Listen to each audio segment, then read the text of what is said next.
tardes.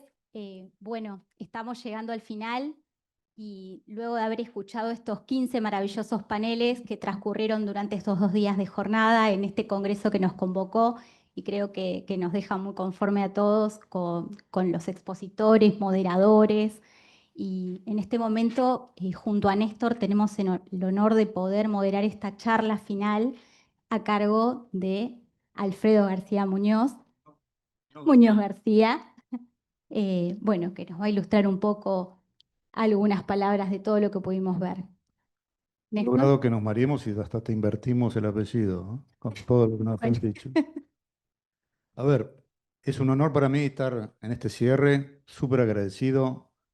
Voy a reiterar que todo esto nació en un café frente a Plaza España con Alfredo, donde con mucha timidez me dice, a ver cuándo te organizas algo en Argentina. Como decimos acá, tomá, aquí lo tienes. Y eres el factotum de todo esto, aunque siempre me lo niegas, pero lo eres. Así que gracias a nivel personal. Entonces, la idea, y ahora ya entrando en materia, es, ¿están haciendo un nuevo derecho? Podemos hablar de todas las ramas del derecho no siendo abogado, civil, comercial, penal, administrativo. ¿Derecho DLT?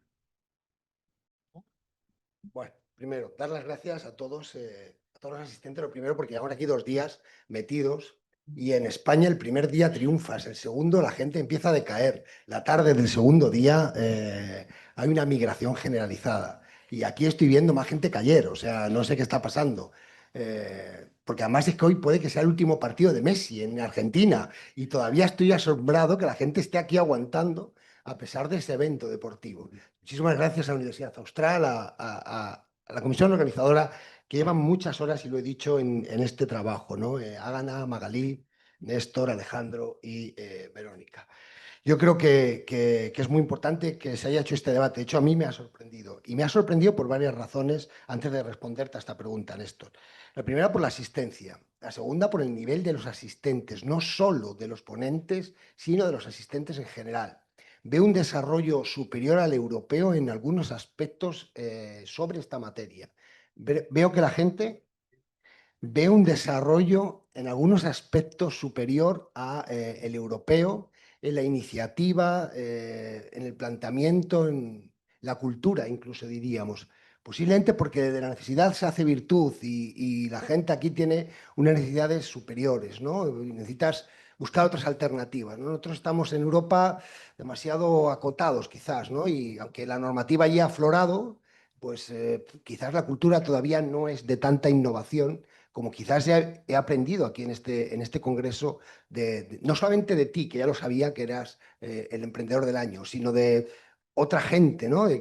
Personas que conozco vía LinkedIn y que me han empezado a hacer preguntas sobre proyectos que yo me quedaba asombrado, ¿no? Del desarrollo que hay.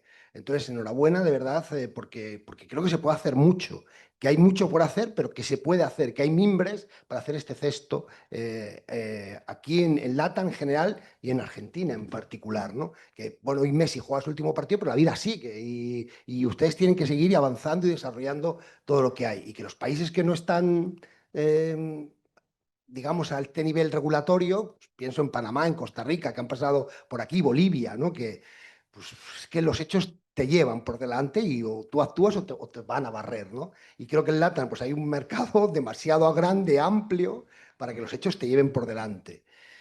Bueno, gracias a todos, de verdad, porque estoy bastante sorprendido. Incluso estoy sorprendido porque a mí me habían dicho que los argentinos eran igual de impuntuales que los españoles, ¿no? Y siempre pienso que no conocen a María Constanza, porque si conocieran a María Constanza, nadie pensaría eso. Que ¿Le tendrías María miedo? Constanza, claro, es la persona más puntual que yo he visto en mi vida, o sea, ya, pero directamente, vamos, o sea, más de profesora, profesional, es que es escrupulosa al máximo, ¿no? Entonces, bueno, estoy muy sorprendido. Respecto a lo que me preguntas, pues esta es una pregunta, bueno, hace un año me preguntaron una cosa y me dijeron, ¿tú crees, Alfredo, en un congreso que organiza el Confidencial allí en España? Y me preguntaron, cuando ya salía del estrado, después de haberme cuestionado durante 20 minutos, me preguntaron, ¿tú crees que habrá una vez un único mercado de todo esto? Y habrá una única regulación. Y dije, no lo veo a corto plazo. Bueno, hace muy poco el presidente de la SEC ha dicho que la tendencia es ir a una unificación de todo esto. Y entonces, claro, yo ya no lo puedo decir que no lo veo a medio plazo cuando la SEC dice esto. Y eso supone generar un nuevo derecho.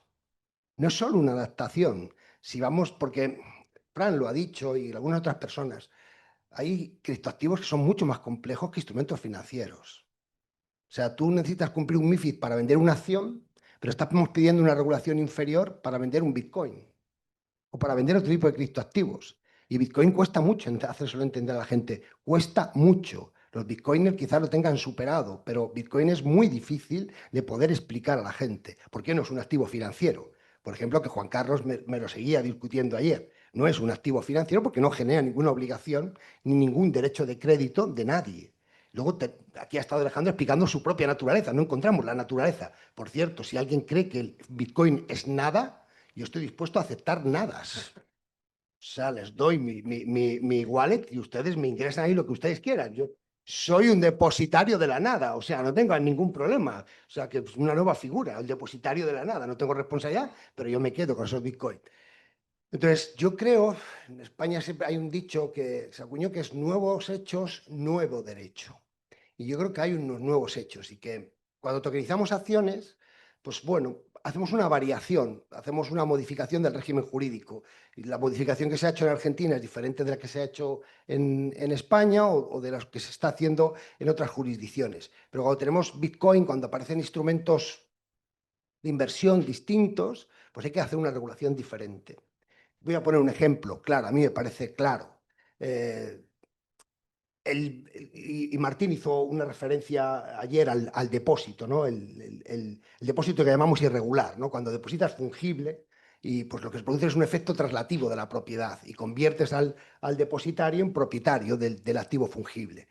Esto es lo que ocurría con los criptoactivos tradicionalmente, ¿no? Y cuando llegaron las crisis del año 2022, FTX, etcétera, Celsius, etcétera, pues se vio que cuando ibas al concurso, pues tú no tenías un derecho de crédito contra el exchange. Y en ese momento se estaba tramitando MiCA. Y MiCA tenía una custodia en la que pues, era una custodia. Y entonces dijeron, si esto lo hacemos, ¿qué va a pasar?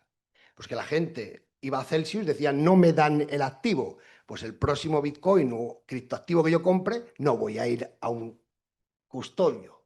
No voy a contratar los servicios de un custodio y me lo voy a hacer en autocustodia. Por lo tanto, el supervisor, el regulador, el ordenamiento, perdía perspectiva. Perdías ingresos fiscales, perdías control antiblanqueo y el sujeto se te separaba. Es casi, vamos a decir, lo que ha pasado en Bolivia. Cuando tú prohíbes a los bancos entrar y casi aquello es una situación irregular, pues la gente se te va al peer-to-peer. Y esto es un hecho nuevo. Esto no existía antes. ¿Vale?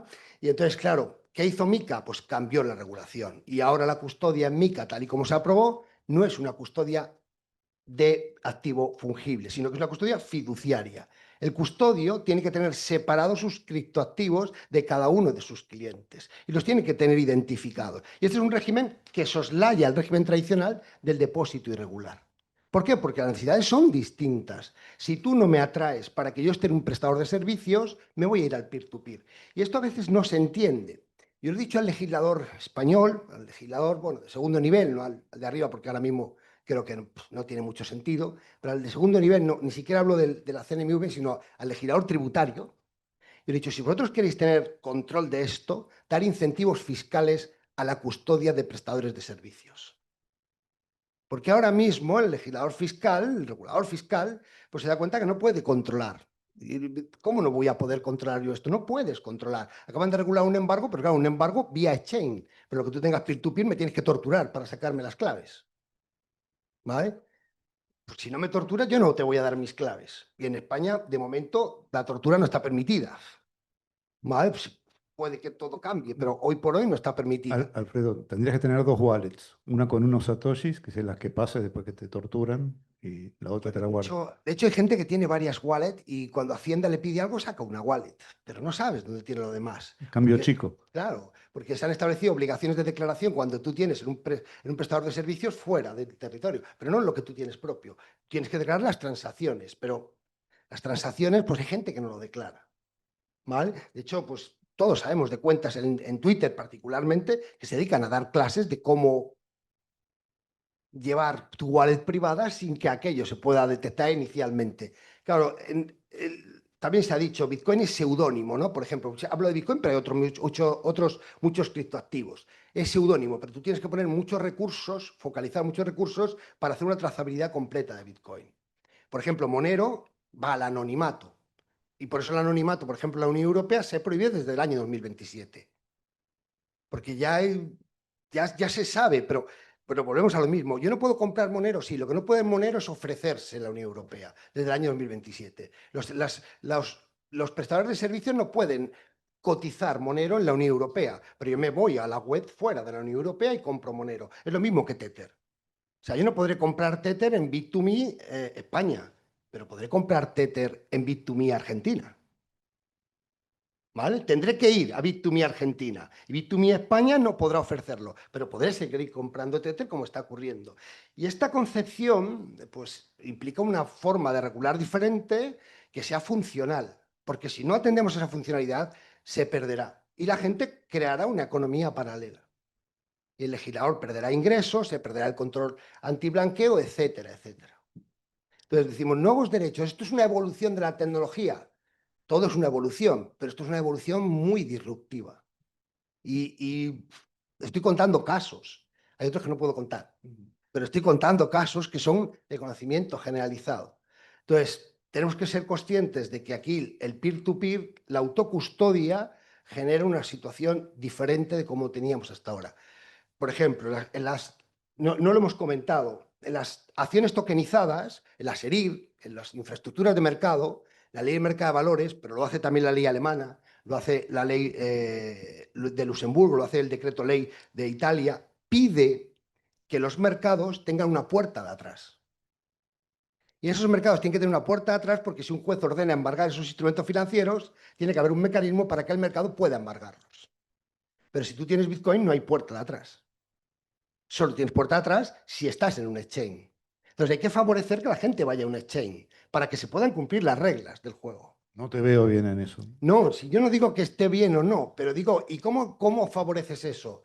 Pues si hay una fiscalidad que grava las transacciones de Bitcoin, abarata o reduce esa fiscalidad si los tienes en un exchange.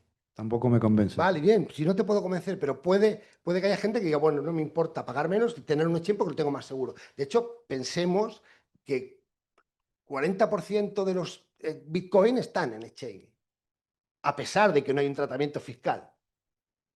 ¿Vale? Entonces, aún así la gente va al exchange institucionales, por ejemplo, pero también hay muchos particulares que no quieren tener un control de su doble clave. El legislador, ¿qué es lo que quiere? Tiene que buscar cuál es tu propósito y pensar que a lo mejor las normas tradicionales no nos sirven. Las DAO, ¿no? Lo ha dicho Sagrario antes. Pues es que hay que buscar hay que replantear esto de otra manera, ¿no? Tenemos que pensar, ¿son buenas las DAOs o no son buenas? Parecen buenas. Parece que generan unas eficiencias, parece que generan una implicación de los token holders que no te genera una sociedad habitualmente, ¿no? Pues hombre, pues a lo mejor hay que favorecerla. Luego ya veremos a ver cómo montamos el tema de la imputación. Pero si nos gustan las DAOs y las vemos útiles y eficientes, construyamos un régimen jurídico que permita traer las DAOs. Porque los gallegos, que no somos los que me dicen, por cierto, los españoles no somos todos gallegos. O sea, esto lo digo porque me decía Alejandro, ¿no? ¿Cómo habla el gallego este refiriéndose a mí? Digo, no, yo nací en Madrid, o sea, no soy gallego. Pero los gallegos tienen una frase que es sobre las brujas, a ver las ailas. Es decir, y las DAO, a ver las ailas. Y las hay porque son eficientes. Pues la gente quiere estar en una DAO y generar un modelo de relaciones que no funciona en un sistema tradicional. Entonces, si las vamos a tener, vamos a promoverla. Y el legal by design, la realidad que están imponiendo las DAO, los ladrillos Lego que no encastran con lo preexistente. ¿Cómo se construye esta nueva pared? Porque evidentemente no es un nuevo ladrillo en la presente. Yo creo, y aquí, por ejemplo, el sandbox sí sirve. O sea, que cuando tú tratas de adaptar una institución nueva y buscas un régimen jurídico, pero vuelvo a insistir en ello, cuando tú creas un sandbox, tienes que darle el poder de que si el sandbox da un producto bueno, el legislador tiene que verse un poco comprometido a regular en favor del resultado que ha dado el sandbox, porque el sandbox es tremendamente caro. ¿vale? Y en España es que hay empresas que se han tirado en sandbox 3 años, ¿vale? Estamos en innovación. La innovación de hace 3 años no es la misma que la de ahora. Por tanto, el sandbox tiene que tener, por supuesto, el supervisor tiene que tener la capacidad de decir, oye, si esto nosotros lo vemos bien, pues nosotros como supervisor vamos a regular. Y tú, legislador, nos das competencia para regular este fenómeno que hemos visto, que es productivo, que además de innovador es productivo. Entonces, el sandbox es bueno para adaptar esas nuevas realidades y montar un ropaje jurídico que te permita cumplir con las finalidades de la norma, ¿no? Sin restándole la innovación, porque siempre me vas a decir, es que es imposible que todo lo que tú quieres salga. Bueno, pues restándole la mínima innovación, porque la innovación, esto está claro, sigue adelante. Y podemos prohibir todo, pero la innovación sigue adelante. Yo trabajo con ingenieros desde hace 3 años y pico, y ellos tienen una regla básica en su vida. Son más de pedir perdón que de pedir permiso.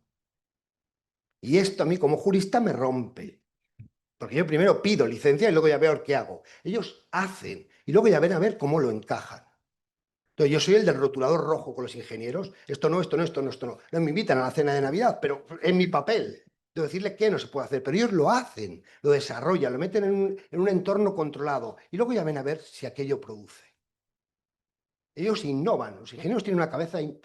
Las reuniones de los lunes son terribles. O sea, llegan del fin de semana descansados y les han ocurrido 1000 cosas. Y yo tengo que decir esto no, esto no, esto no. O sea, entonces, pero la innovación no para. Los productos siguen adelante. Y el congreso del año que viene o dentro de 2 años, pues traerá innovación diferente. Porque además, esto es un fenómeno global. Para los juristas esto tampoco nos gustaba mucho. Entonces me gusta el derecho argentino, me gusta el derecho peruano, me gusta el derecho español o el derecho europeo. No, pero esto es un fenómeno transfronterizo. En esos posts de LinkedIn a mí ahora, por ejemplo, me contestan mucho los indios. Y digo, si no he ido nunca a India, pero ya estoy viendo que voy a ir. O sea, que pronto me invitan, porque me contestan mucho, porque ellos tienen un desarrollo y unas necesidades muy diferentes a los europeos. China, por ejemplo, es un fenómeno. China tiene una prohibición prácticamente global de prestadores de servicios, pero China tiene un enorme volumen de transacciones de criptoactivos y una enorme evolución en el tratamiento de la blockchain. Luego estaremos en discrepancia sobre el entorno social, ¿no? Pero sobre el control social. Por ejemplo, se ha hablado del dinero programable donde más hemos aprendido es justamente con China, con el yuan digital. Y hemos visto los riesgos del yuan digital. O sea, la mayoría de la gente que no quiere el euro digital en Europa es porque ha visto lo que ha pasado en China, que es la eficacia y eficiencia de la programación del dinero. Y de hecho, en la tramitación del euro digital en Europa, en el reglamento, en el Parlamento, hay una prohibición expresa de que el Banco Central programe el euro digital. No quieren que la entidad emisora lo programe. ¿Por qué? Porque si no, no lo vamos a usar. No queremos que me digas que hay que levantar la economía y por lo tanto hay que gastar. Y si no, me reduces el nominal de mi euro. Pero el euro digital, si lo vamos a llevar a blockchain, esta es una decisión teóricamente todavía sin tomar, ¿vale? Tiene que ser programable. Y esto es lo que antes se discutía, pero no parece que se discuta mucho porque tenemos que competir contra las stablecoins norteamericanas. Por cierto, hemos hablado poco de dinero. Aquí ha habido un panel sobre el dinero en el que ha participado, por ejemplo, Alejandro. Menos mal que no me habéis puesto de moderador en ese panel, porque era un panel para discutir mucho, para debatir sobre las posibilidades y las alternativas del dinero, ¿no? Los depósitos tokenizados, las stablecoin, las CBDC, que no habéis hablado de ellas, prácticamente no se ha hablado nada. Yo quisiera recordar que el candidato alternativo al presidente actual de Argentina, una de sus propuestas era crear un peso digital, ¿vale? En su programa estaba el peso digital y eso tiene sus cosas buenas y sus cosas malas. ¿De acuerdo? El euro digital es un problema, pero también es una alternativa, una solución. Porque si no, ¿cuál es nuestra solución? ¿Aceptar el dólar en stablecoin? ¿Perder la soberanía monetaria? Con la soberanía monetaria puedes hacer política monetaria y políticas económicas. Si lo pierdes, ¿cómo lo haces posteriormente? Y lo que estás haciendo es incrementar la financiación de los Estados Unidos, ¿vale? Que son amigos, son aliados. Pero claro, a mí no me gusta financiar su negocio. ¿Tú estás diciendo que la Genius Act es fabricar aspiradoras de bonos del tesoro? Yo creo que la Genius-Act es una máquina de generalizar el uso del dólar y eliminar posibles riesgos de competidores externos. Yo creo que claramente hay un favorecer la innovación, pero detrás es, si tú quieres estar aquí, cómprame bonos. Retrasaron la CBDC un tiempo. No, yo creo que si esto va bien, no habrá un dólar digital porque no lo necesitan. O sea, O sea, pues tendremos dólares digitales por todas partes. Me refiero que luego podemos tener mecanismos. El derecho es importante. Voy a poner un caso, ¿vale? Que se vio suspendido.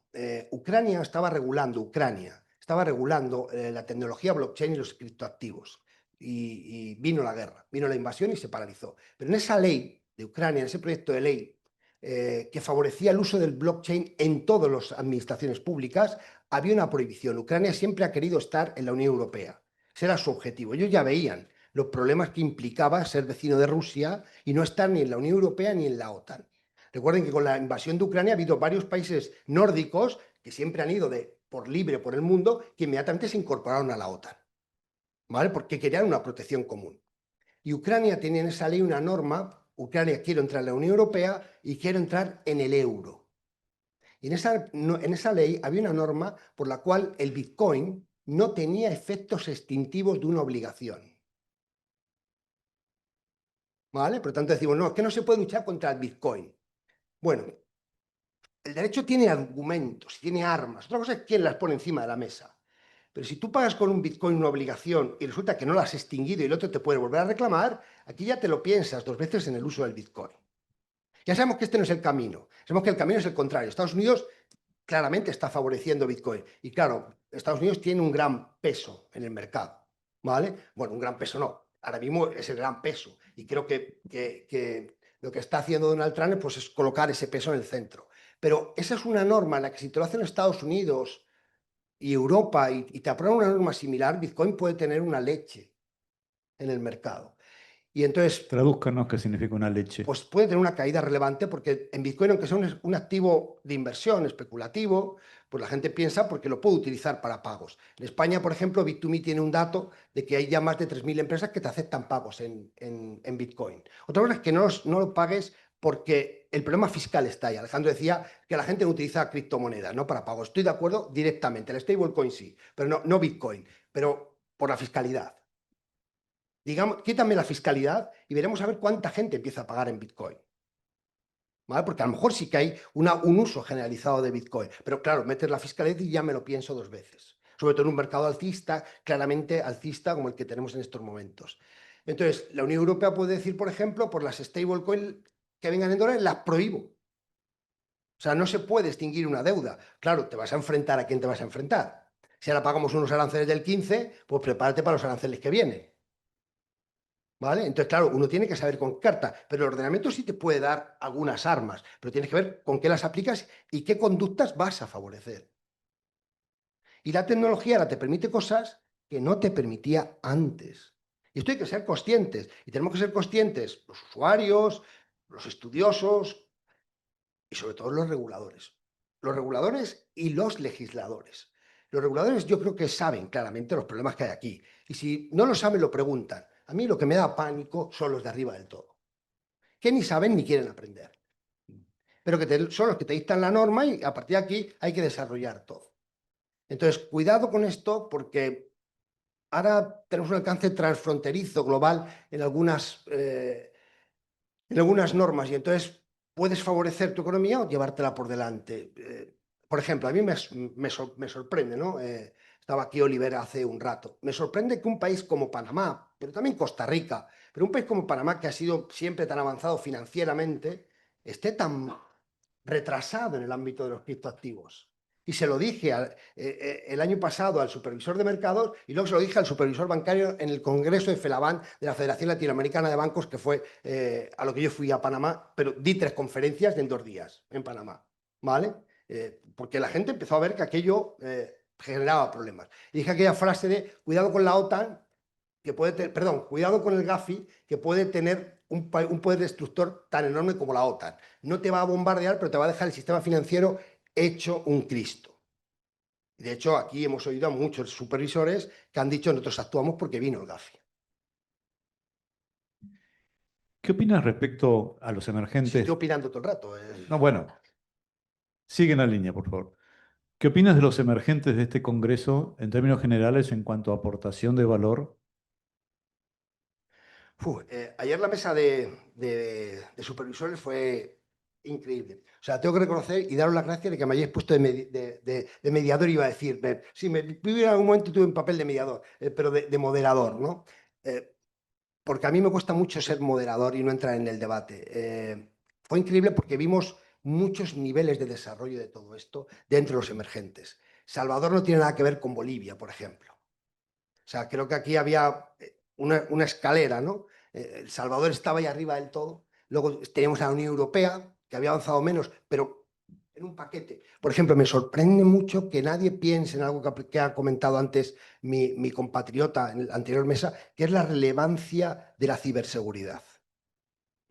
Y estamos regulando criptoactivos, pero se nos está olvidando la ciberseguridad. Y en las licencias MiCA casi hay muchos procedimientos en que hay más requerimientos del reglamento DORA que del reglamento MiCA. O sea, hay que satisfacer más requerimientos de cumplimiento de riesgos de ciberseguridad que de control de MiCA. Porque los riesgos cibernéticos se multiplican. Estamos metiendo todo en la red. Y por lo tanto, hay que meter ahí todos los niveles de seguridad. Y hasta hoy, prácticamente, que mi compatriota, mi colega lo ha dicho, nadie prácticamente ha hablado de esto aquí.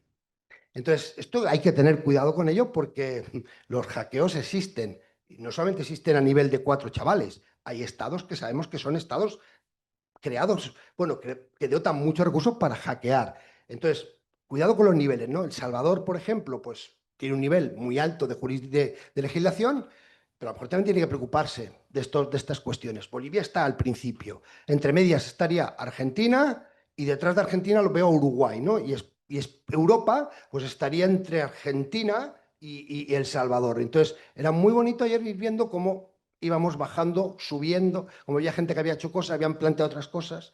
Y entonces creo que los emergentes de aquí hay algunos que van muy bien, lentos, pero muy bien. Di ayer algunos nombres, creo que Brasil, creo que Argentina, vuestros vecinos chilenos, que tampoco se habla de ellos, pero que ellos tienen su ley FinTech del año pasado. Creo que están haciendo relativamente bien las cosas. Y luego hay estados que a mí me preocupan hondamente. Y Panamá, por ejemplo, es un caso muy excepcional por cómo era de innovador en su momento, el sistema financiero. Costa Rica, Perú, Bolivia, Ecuador. Ecuador, piensen ustedes que está dolarizado. Y una dolarización a pelo metida ahí sin alternativa monetaria, pues te puedes... Porque Ecuador dice, estoy dolarizado, pero tengo el control bancario. Bueno, sí, pero es que en Bolivia, el USDT, allí el dato, hay más volumen de USDT que de depósitos bancarios en dólares. Por lo tanto, todo el sistema bancario se te ha ido al garete. Y la gente, en cuanto empieza a utilizar wallet y empieza a utilizar stablecoin, pues ya no lo va a volver tan fácil al banco. En Europa, por ejemplo, es que tenemos la cautividad del ciudadano. Tú quieres pagar Hacienda vía banco. Tú quieres pagar a tus trabajadores vía banco. Tú quieres pagar la seguridad social vía banco. Tú quieres pagar a tus trabajadores en criptomonedas, límite 30%. Porque lo consideramos retribuciones en especie, por tanto tú tienes que seguir pagando vía transferencia bancaria. Entonces, claro, el legislador, pues ¿Y qué pasa si USDT, o sea, Tether, reemplaza el sistema bancario? no lo creo en Europa. Hoy por hoy no lo creo. Pero se está hablando. No lo veo, o sea, que sea tan rápido. De hecho, yo ayer la última imagen está de la pistola y de alguien que te pega un tiro y morís los dos, ¿vale? Pues es muy ejemplificativa. Yo creo que el sistema bancario tiene que tender a colaborar con esto y a empezar a implementar. Hay un libro que siempre lo recomiendo, que lo escribe un exgobernador del Banco de España, que se llama Miguel Ángel Fernández Ordóñez, que ya está mayor, pero tiene una cabeza espectacular. Se llama Adiós a los bancos. Y es el exgobernador del Banco de España. Adiós a los bancos tal y como los conocemos. Porque el negocio bancario está asentado en el pasivo, en los depósitos. USDT no. Por eso, esta mañana, en la mesa del dinero, pues la alternativa era tokenizar los depósitos. Porque es mantener el negocio bancario tal y como lo conocemos, pero meternos ya en la infraestructura de blockchain. Yo te doy las mismas ventajas que USDT en el uso, pero seguimos con el sistema bancario. Que todos sabemos, no sé si hay aquí mucha gente de bancos, perdón, que no es ofensivo. Es al revés, quiero que se promueva, que entiendan que a lo mejor también tienen que adaptarse ellos, ¿no? Cada X años a todos nos toca pagar una crisis bancaria, porque no encajan los vencimientos del activo con los vencimientos del pasivo de un banco. Y por lo tanto, los vencimientos de los activos están a largo plazo y los del pasivo están a corto. Y entonces llegan los corralitos porque la gente quiere sacar el dinero corriendo. Y como bien se ha dicho, es que si encima tokenizamos los depósitos, esto se puede hacer en segundos. Y por lo tanto, se va a bloquear, porque ya sabemos que un banco no tiene en tesorería más del 10% del pasivo que tiene. Entonces, este es un gran problema. Entonces, hay que cambiar el modelo de negocio de los bancos. Teóricamente, la CBDC pues es una alternativa. Cuidado con la alternativa. Porque si yo siempre lo cuento, en el año 2008, cuando llegó la crisis financiera, yo era abogado puro de empresas y en septiembre del 2008 cada día me llamaban 2 o 3 clientes preguntándome cómo sacar el dinero de España y llevárselo a bancos. 2 alternativas, alemanes, que eran de la Unión Europea, y suizos. De hecho, en estos bancos alemanes suizos ya empezaban a ponerte un rango mínimo de cliente. Y en Suiza no bajaban de 300.000 euros. O traes 300.000 o no te quiero como cliente. Entonces, imagínense que esto lo podemos hacer vía digital con la tokenización de los depósitos. Entonces, la CBDC, viene el euro digital. Y el euro digital, los bancos tiemblan, ¿tú qué haces? Pues convierto todo por euros digitales. Y entonces, ¿qué se le ha ocurrido al Banco Central? Brillante idea, ¿vale? Para no cargarnos los bancos, vamos a poner un límite de tenencia a los ciudadanos. 3.000 euros. ¿Y cómo vamos a competir con eso con las stablecoins norteamericanas? Pero yo tengo un límite de tenencia para que no me conviertas depósitos bancarios en dinero oficial público. Entonces, ¿para qué queremos el euro digital? Pero esto es pérdida de libertad. No, al revés. Es pérdida de libertad porque me impide realmente hacer un uso efectivo del euro en formato digital equivalente al del euro en formato físico. No puedo ahorrar en euros digitales, no puedo invertir en euros digitales y no puedo pagar por encima de 3.000 euros. Entonces, bueno, tenemos un euro digital, ahí que estará, pero que no sabemos realmente cuál es nuestra finalidad más allá de pagar el café. Pero para pagar el café, ¿para qué quiero un euro digital? Sobre todo porque el depósito bancario que te pudiera dar miedo tiene un fondo de garantía de depósito hasta 100.000 euros. Y cuando se les ha dicho, hombre, si tenéis un fondo de garantía de depósitos de 100.000 euros, poner el euro digital hasta 100.000 por persona. Y han dicho, no, porque claro, la gente sacaría el dinero de los depósitos bancarios y lo llevaría ahí y quitamos la creación de dinero que hacen los bancos comerciales. Y pensemos que el sistema financiero de préstamo, de financiación empresarial, está basado en los pasivos ¿Cómo bancarios. se llamaba el libro que sugeriste hace un rato? Adiós a los bancos. ¿Vale? Miguel Ángel Fernández Ordóñez me dice, ya los bancos no me invitan a congresos. ¿Cuánto dura esto? No lo sé. Yo creo que los bancos, creo que Estados Unidos está cambiando mucho las cosas y creo que la perspectiva ahora mismo es muy diferente de lo que existía hace un año. Y estoy viendo cosas en algunos bancos europeos que hace un año parecía difícil, bastante complicado. ¿Por qué? Pues porque incluso en la banca norteamericana está ahora mismo luchando contra la Genius Act. O sea, porque la Genius Act prohíbe el pago de intereses, pero tú puedes utilizar esos activos tokenizados para obtener otro tipo de rendimientos, por ejemplo, en DeFi. Y entonces la banca norteamericana está viendo que hay una prohibición más concreta para evitar que haya un rendimiento para que puedan competir con los depósitos bancarios. Estamos hablando de la banca norteamericana, que va a tener la contraprestación. Es que la banca europea no va a tener contraprestación. Y el que compre stablecoin de la Genius Act va a saber que el subyacente, la garantía, está en Estados Unidos. No va a estar aquí en Argentina, ni en España, ni en Alemania, va a estar allí. O sea que este es un tema muy preocupante. O sea, lo que le ha pasado a Bolivia ha sido el primero. Y ahora que le vayan a contar a la gente de Bolivia, no, ya no vais a utilizar USDT.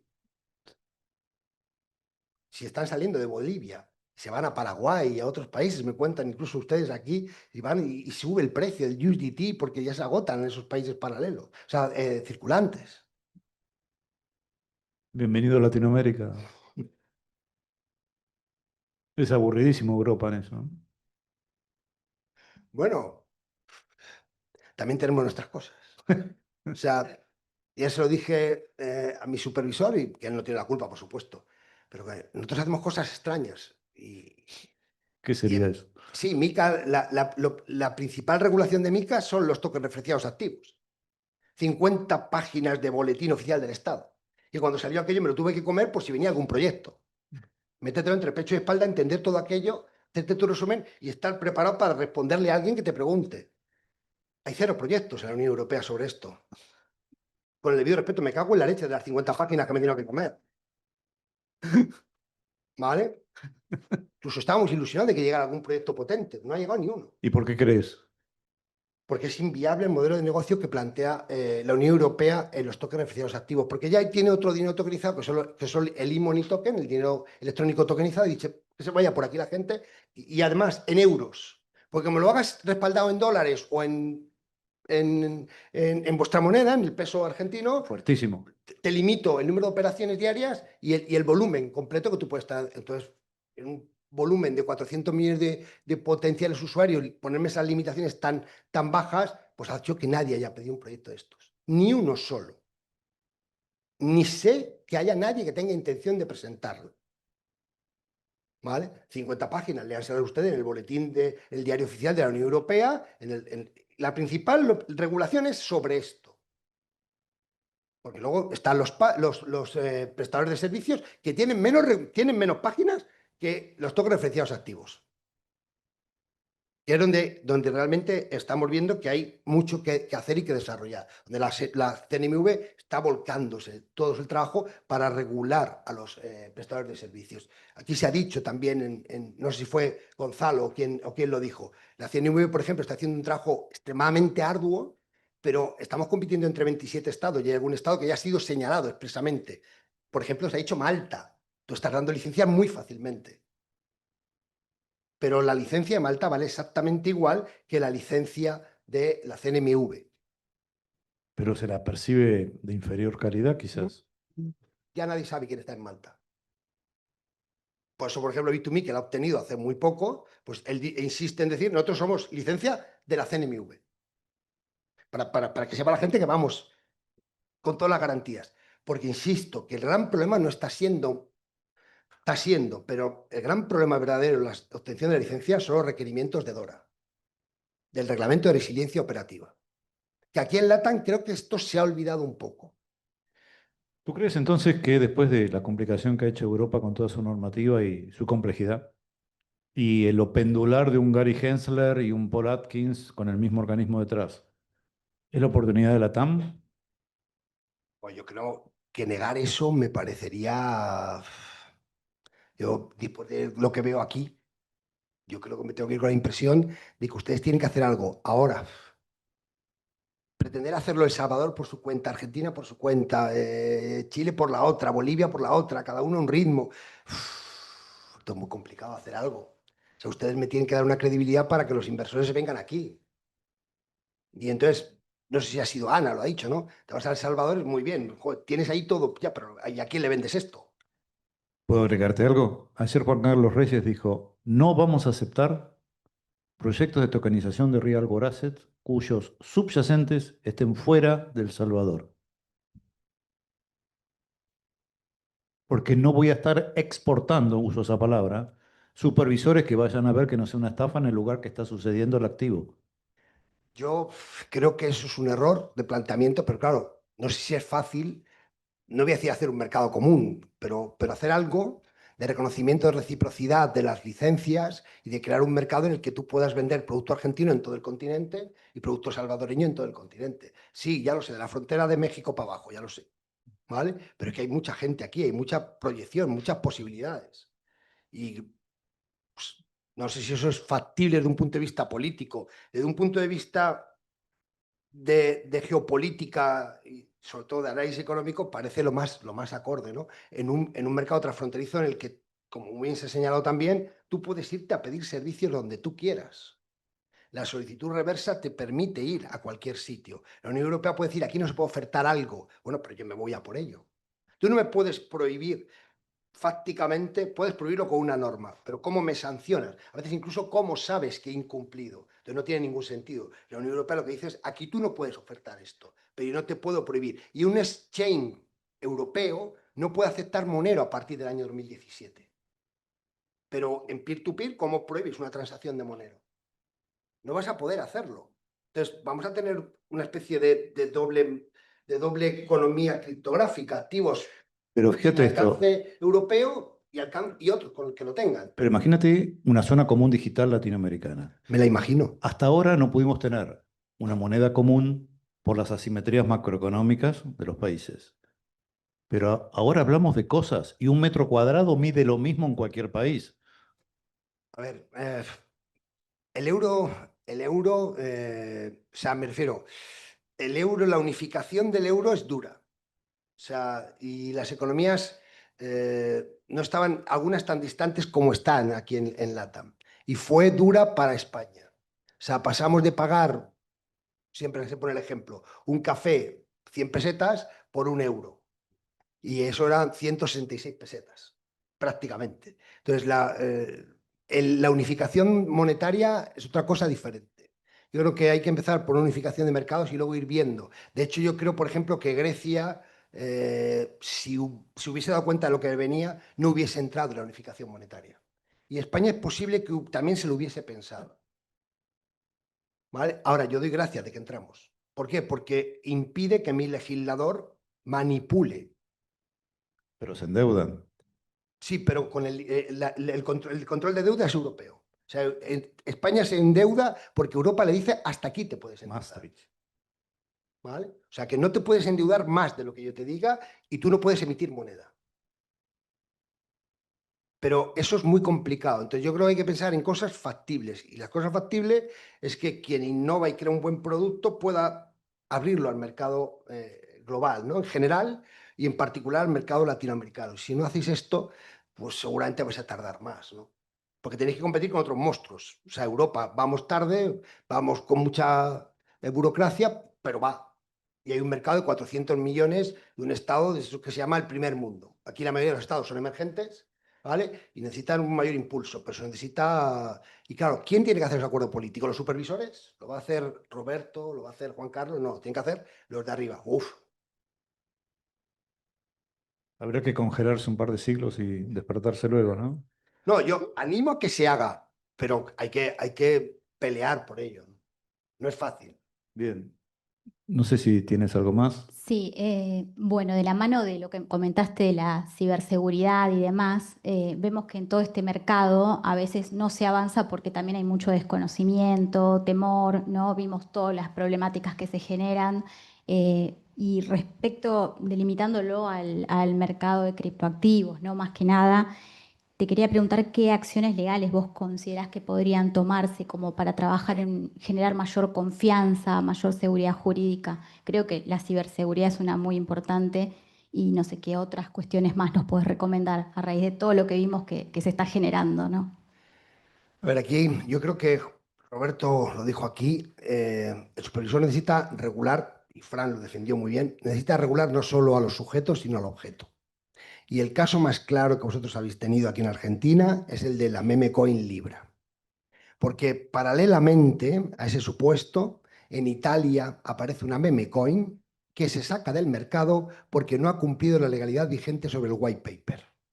Y la presentación del white paper al supervisor, porque no te tiene que autorizar, pero le tienes que presentar un white paper. Ese white paper se inscribe y si el supervisor ve algo, te puede hacer requerimientos. Claro, ese control sobre el objeto hubiese acabado aquí con el efecto, ¿cómo dijiste una vez? Con la infección. Hubiese detectado los síntomas y hubiese acabado con la infección que se produjo con la memecoin. Y yo escribí un post, ¿vale? Justamente contrastando los dos casos, lo que había pasado aquí con Libra y lo que había hecho el supervisor, la Consop italiana, que había sacado del mercado a una memecoin muy similar a Libra, justamente porque tiene la legitimación, la capacidad como la tiene la CNMV para sacar el producto porque no cumple la legalidad vigente. Entonces, regular a los prestadores de servicios, Roberto ha hecho lo que procedía, la CNB, lo digo bien, no porque yo diría CNV, pero es CNB, aunque se escriba con V. La CNB, cuando regula a los prestadores de servicios y no regula el objeto, puede generar falsas expectativas de seguridad jurídica. Y ese es un riesgo que no me gusta, porque la gente puede pensar que ya está todo regulado, porque hemos regulado los exchange o los custodios, y por tanto puede decir, ah, ya este criptoactivo ya vale. No, tienes que regular todo: mercado, producto y sujetos que prestan servicio. La invitación a ONG Bitcoin está clausurada, te aclaro. Muchas gracias. Y otra duda que creo que también se generó, o digamos, es algo que tenemos que estar todos invitados a pensar, ¿no? Que este tema, sabemos, trasciende fronteras, ¿no? Cuando hablamos de jurisdicción, vimos que se plantean muchísimos problemas en todos los ámbitos, en todas las ramas del derecho. A raíz de eso mencionaste un caso bastante emblemático de insolvencia como FTX, ¿no? Donde justamente las jurisdicciones no se ponían de acuerdo y teníamos medidas dictadas en Estados Unidos, a donde quisieron abrir su procedimiento de insolvencia, y Bahamas terminó designando liquidadores provisionales que empezaron con problemas de competencia y demás. ¿Cómo ves este tema cuando hay demasiadas jurisdicciones y demás? ¿Hay posibilidad, así como pensamos por ahí, hacer un mercado común de algo, de poder hacer que se interrelacionen todas las normativas internacionales, los organismos? Tenemos un CITRAL, ¿no? Tenemos la regulación europea de MiCA, tenemos en Estados Unidos ahora el Genius Act. Entonces, ¿cómo lo ves? Bueno, a veces es imposible, me refiero que si Trump se obstina en crear un régimen porque a él le viene beneficioso, no vamos a poder hacer mucho. Pero entre los países que no somos Estados Unidos, sí que podemos estandarizar unas reglas comunes a todos, ¿no? Y nosotros ya tenemos un mercado común. Yo ya sé que si pongo mis criptoactivos en un prestador de servicios de la Unión Europea, yo sé que mis criptoactivos en custodia están separados de los demás. Y que eso tiene que tener un régimen de auditoría. Y por tanto, yo tengo seguridad. Yo esa seguridad no la tengo si me voy fuera de la Unión Europea. ¿Vale? Yo creo que esa es la norma que tú tienes que tener. ¿Por qué? Porque no tienes un fondo de garantía de depósitos. Si yo pierdo el dinero que pongo en un banco, tengo un fondo de garantía de depósitos, pero aquí no hay un fondo de garantía de depósitos de criptoactivos. Por lo tanto, mi norma de protección principal es que al prestador de servicios, porque yo no quiero tener un peer-to-peer o no quiero tener una autocustodia, es justamente que ese prestador de servicios tenga separado y lo pueda ver y lo pueda identificar claramente a esos criptoactivos, que están en una custodia y que si él cae en concurso, yo voy y lo saco con un derecho de separación, que se contempla en cualquier norma concursal que yo sepa, porque son de titularidad del depositante, no se ha transferido la propiedad al depositario. Entonces, esto es muy importante. Entonces, esta norma, pues hay que estandarizarla. Y luego, tú quieres hacer staking, pues firma una segunda relación con el custodio o con el exchange para que el exchange ya pueda saber que si pierdo los activos en el staking, tú asumes el riesgo de insolvencia. Pero mucha gente que va a un prestador de servicios, oye, yo quiero poner esto aquí. Y lo quiero poner porque yo voy a perder las claves. Es que hay tantos casos de pérdida de claves en que has perdido los activos. O sea, en Europa son famosos los casos del CEO, el que le da un ictus y pierde las claves y nadie sabe dónde están las claves para hacer a millones en Bitcoin. O el caso, no sé si es en Escocia o en Gales, del sujeto que tiene los Bitcoin en un ordenador, cuando valían 10 céntimos, formatea el ordenador, se le queda ahí un archivo, tira al ordenador a un basurero y ahora pide levantar todo el basurero para buscar su ordenador. Le deniegan la licencia y ahora el segundo paso es a comprar el basurero. O sea, ha hecho una oferta para comprar el propio basurero a cuenta de los bitcoins que él cree que va a encontrar dentro del ordenador. Porque es que no todo el mundo está preparado para tener unas claves y llevar aquí sus claves donde sea y tenerlas a disposición. Entonces, claramente el custodio es un buen prestador de servicios, por supuesto, personal e institucional. Y entonces, en estos casos, pues creo que hay que estandarizar. Y las estandarizaciones, pues no vinculan, implica un compromiso de los estados de, si sacáis una estandarización, la convertimos en ley. O sea, tú puedes tener a un CITRAL trabajando como locos en comisiones relevantes o haciendo ISOs, en su caso, el organismo correspondiente, si luego no lo convertimos en ley, pues estamos perdiendo, no voy a decir perdiendo el tiempo, hemos dado unas pautas, pero al final no lo asumimos, ¿no? ayer puse el ejemplo y hoy Valentina también ha hablado de este caso. El caso del ¿cómo se llama? No me acuerdo ahora mismo cómo se llama. Bueno, no es un proyecto de ley. ¿Cómo se llama? La ley modelo de UNCITRAL sobre documentos comerciales transferibles, pues es que está desde el año 2017 y esta abarata porque te permite determinados requisitos para tokenizar todos, la letra, el cheque, el pagaré, el conocimiento de embarque, la póliza nominativa, la carta de porte, todo lo que llamamos títulos valores, ¿no? Pero es que aquí en Latinoamérica, que yo sepa, solo lo ha hecho Paraguay.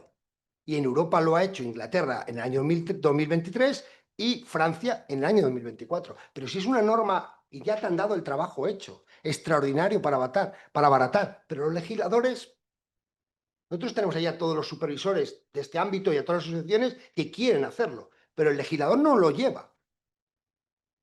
Tal Entonces, cual. tenemos un problema con el legislador, ni siquiera con el supervisor. Tú vas a un supervisor y le explicas las eficiencias y le explicas que va a trabajar menos o que va a trabajar mejor y el supervisor lo entiende. Prefiero tokenizar mercados es una mejora considerable para el trabajo de los supervisores.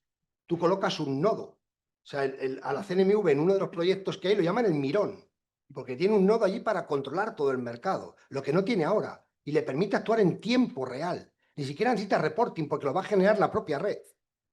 Por tanto, el trabajo del supervisor es mucho mejor sustancialmente, pero el legislador, pues a veces no lo ve, o no lo quiere ver, o no tiene tiempo para esta chorrada.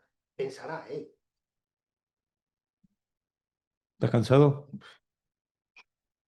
Ellos sí, yo digo que juega Messi, o sea que Nos da tiempo de llegar, tranquilo. Bueno, enorme satisfacción, agradecidos a todos por esto y a la Universidad Austral por jugarse a esta disrupción.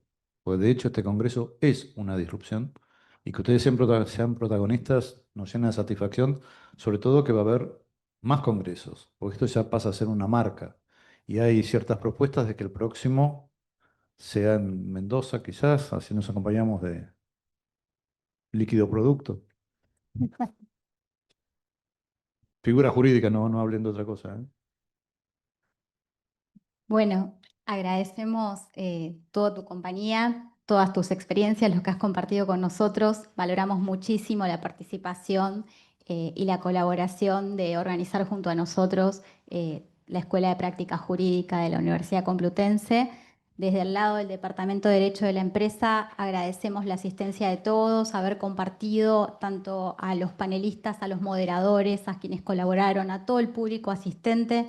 Realmente estamos muy felices y queríamos invitar a Magalí Sobrado, a Ana Elisa Paragurre, a Alejandro González Rossi, que son miembros de la comisión organizadora, junto a Néstor y junto a mí, y también al doctor Pablo Antonio, que es de la comisión académica, junto a Alfredo Muñoz García y en este momento no puede estar presente Valentina Isega y el doctor Vítolo, que también forma parte de la comisión académica. Bueno, espera que pasemos adelante. Gracias. Sí. Bueno, entonces damos por concluido el congreso y agradecemos mucho la asistencia de todos.